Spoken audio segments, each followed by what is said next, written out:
5 seconds. Start. The benefit of pension is a condition of service. It is clear from the scheme of regulations that an employee would qualify for pension provided he meets the requirements envisaged under the Civil Service Regulations. It is well settled that the conditions of recruitment cannot be relaxed and recruitment resorted to be hoarse. The statutory rules is a nullity.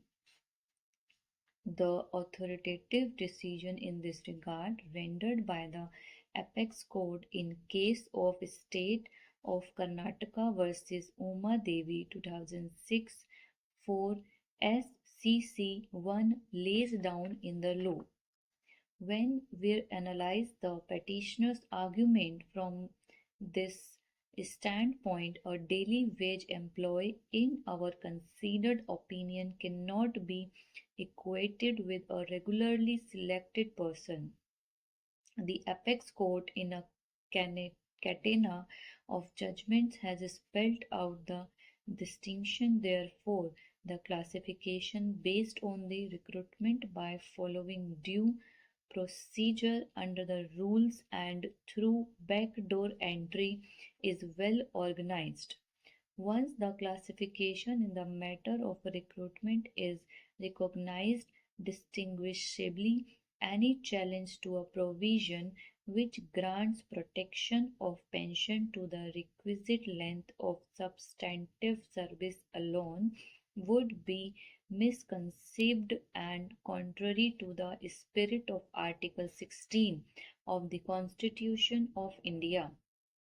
We may safely observe that any challenge to the validity of Regulation 370 which leads to diminish the distinction between the valid recruitment as per rules and backdoor entry is clearly an attempt to equate two unequal and distinguishable situations which have rightly been classified under Regulation 370.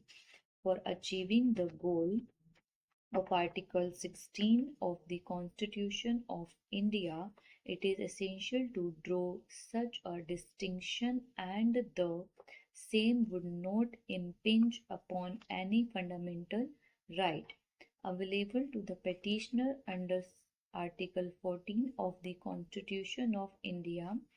As such, challenge to the validity of Regulation 370 fails.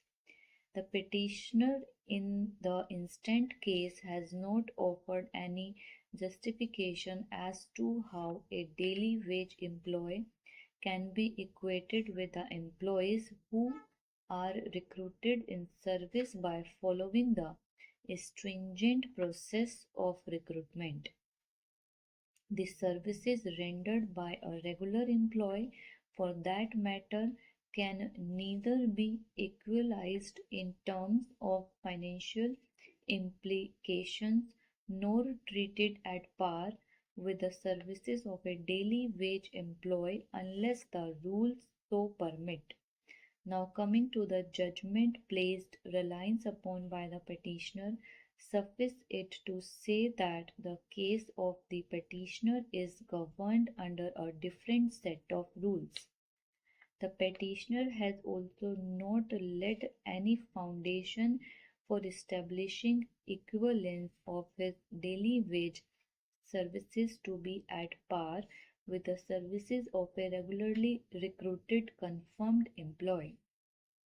Even the right to hold the post prior to the date of his regularization in a substantive capacity is not established or construed in the light of any statutory rule, and it is also not made out as to how payment made to the petitioner out of contingencies may be treated as regular salary.